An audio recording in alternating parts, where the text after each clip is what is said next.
And we're continuing to add things to your calendar this morning on the Now Morning Show, talking about Bars and Stars, a symphony of human transformation. It's the Prison Inmates Calypso Competition 2024, happening on the 7th of February with some changes.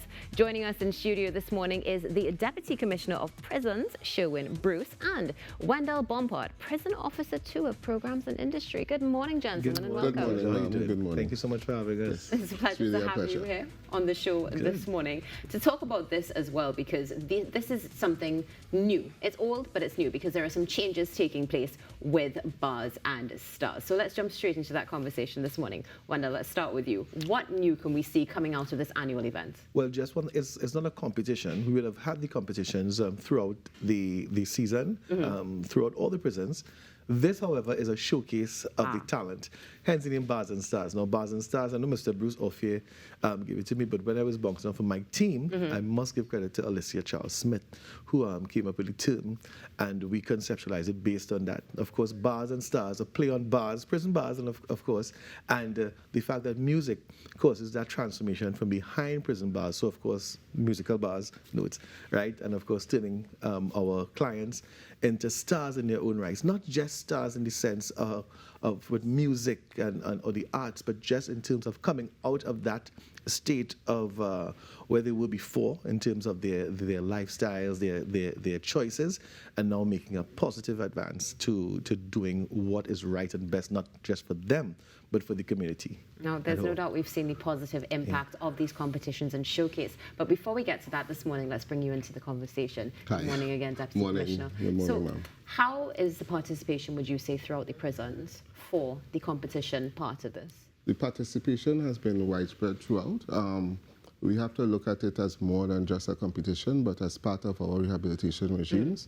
From actual literacy to learn to write, stage performance, giving the guys confidence. And these are some of the outcomes of these events. Wonderful. Have you seen an increase in the positivity of inmates being in the rehabilitation program and thus the showcase? Yes, we have. And it is not something that we question, because rehabilitation is part of what the Trinidad and Tobago Prison Service engage in.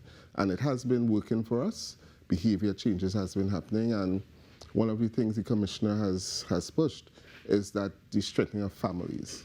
And we have been able to do that throughout, even in these programs. Absolutely wonderful. So, Wendell, let's come back to you as we continue the conversation. So, usually the showcase will be in Woodford Square, correct? Right. And now you're moving. Right, we're moving. And Woodford Square, of course, like the Carnival Village, is open to the public.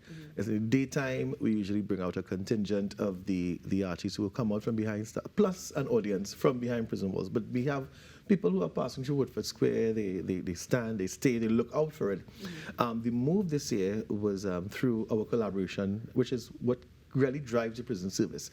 You know, the collaboration with all our stakeholders. So NCC, we've teamed with them. We were given the night at Carnival Village, and now we are taking the inmates from just, you know, the Woodford Square, which was already a big stage, now into this whole night, like with lights and everything, dressing room changes, and it's a whole production, you know. So we've moved it from just the showcase of the first, second, third road march at Woodford Square to an actual now production with the carnival characters and the Dame Lorraines, the Peregrinades, and the Calypso. It's going to be a wonderful showcase. Goodness gracious, it really does sound exciting. Yes, and this is happening tomorrow evening, correct? Tomorrow evening, 7 on the 7th. 7 and 7. That's 7 on the 7th? Yes, 7 and 7. I'm seeing the synergy, the creativity coming from both of you since you both 7 stepped in and studio 7. this morning. So 7 on the 7th. Seven, And that's what right. will be the duration of the showcase? Well, so far it's looking like it's going to be probably 2 hours, 50 minutes, right? But once everything runs on time. Once you know, everything which runs on we're time. hoping that it will. I mean, I'm assuming it will, because in Yes, the prisons... time is important, that discipline. Our stage managers are really trained, and they have, well, Mr. Bompard, the stage man. The production has been a lot of work for the guys, Right. and the positivity is there. And our clients are looking forward. They are looking, they're excited because I'm based in the women's prison. And the women, especially where the Dame Lorraines and some of the dancers are coming from. I mean, the entire day for the week has been, you know, in preparation for this. I'm glad you mentioned that. So we're seeing both women and men coming together Definitely. for this. Definitely. So how many are going to be showcased? Well, in total, it's going to be showcase will be about 40. Right, yeah, Yeah. about 14 minutes in total. That is a lot. Yeah, because it is a production. Yeah. It is tapping into the talent that is there.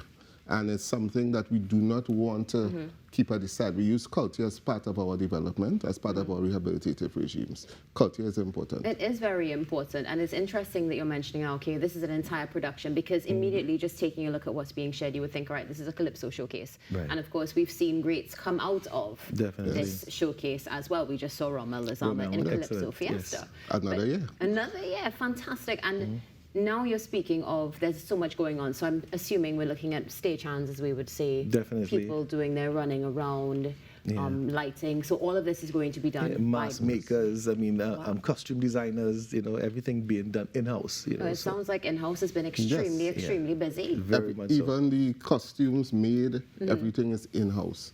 It gives us the ability to tap into the resources, tap into the skills and talents. Definitely. No, this is a lot to effectively manage, I would assume. Yes. I mean, aside from already dealing with the day-to-day workings of the prisons, now to add this layer, regardless of the fact that it is a rehabilitation program. Yes. So how is this effectively managed? Is it challenging? It has its challenge, but the challenge are, of course, opportunities for development, for growth for us, and as well as the persons who take part, the inmates who take part. It is an opportunity for growth. The challenges are there, but growth is always part of that. And think of it like a opportunity. school, because of course with our programs, we have inmates who are taking part in YTEP programs, in CSEC programs, and now it's carnival now, so you have to mix in everything, So of course you have a class now, but you have to run from your class and you have to go to where you're doing your costume design, and then run across here to do your rehearsals. So it's a lot of activity. As and real it's life. called, it deals with that criminogenic need, where that need for positive leisure and activity, right? So that all lines into ensuring that when they leave, that they are a positive addition to society. That's what we look forward to. Definitely. I mean, again, we've seen examples of that. Now, when we speak about the rehabilitation program, of course, we're talking about the showcase, but just to go to the rehabilitation program for a second, would you say there's a high rate of participants coming out and giving back to society in a positive way? Yes, we do have a high rate. We have a lot of persons who have left, and they are taking part in one culture. We see Rommel, for example. We have other persons who want to teach and actually have their own business. A lawyer called me last night. He was in prison, and it's really good to interact with these persons after. They give back so much to society, some known, some unknown. But it's really good that when they give back, they also come back into the institution to help teach. When you look at Stacey Beckles as well, Yes, Mr. Bruce, Stacey. she is a past inmate, and she is now the president of the Council of Prison Chaplains and Ministers. And she would have left a woman in prison a few years ago, and it's really been a dynamic to see what happens. I mean, one can only imagine how fulfilling it is for participants rather, for you and the entire team who have been working on this. So let's come back to the showcase now. Sure. Happening on the 7th of the 7th, that's Friday, not Friday, the 7th of February. Yes. That's Wednesday. tomorrow, Yes. Wednesday, at the John Cupid Carnival Village. What time should we be there for? You should be there for as early as 6:30. Okay. But So try to get a seat, eh? Yeah. But we definitely, we hit the stage at 7 o'clock. At the On the station. dot. On the dot, and we're going to hold you both to that. Of course, Trini time, but no Trini time. when No it comes to training the time business. for us tonight. Anything else we can particularly look forward to from the showcase itself? Definitely. Of course, as you mentioned, Bars and Stars. There are some prison officers as well. Just a few of them who have done exceptional during this carnival season. Darren Greenwich, for one. Pharaoh, he plays, I think, is 3rd in Young Kings. Second in the inter-services competition, as well as Nicholas Ashby also did a great showing. And so they will be showcased as well as our guest artists. Because usually we have guests, that will come through, guest art. But everything is in-house for this show. Wonderful. It And is. do you think this might be a permanent shift to the John Cupid Village from Woodford Square? We'll have to see our post-event, how it goes, and we have to look at some of the issues and look at the continuum and see whether or not changes are possible. What he said. Thank you, Mr. Wampat. Wonderful. So Bars and Stars is happening this Wednesday. Gentlemen, Thank you so much for joining us. And thank you also for continuing to work so hard with these rehabilitation programs and bring that difference to the nation. And thank you for having us. Thank you so much for being one of our stakeholders. We appreciate that. 100%. And we look forward to seeing what's going to be taking place on the John Cupid Village stage tomorrow. Thank you very much. Trinidad and Tobago, feel free. Yes, man. You'll come on down and support. Talking about Bars and Stars happening on the 7th at the John Cupid Carnival Village. Stay tuned. We'll be back in a few moments right here on the Now Morning Show.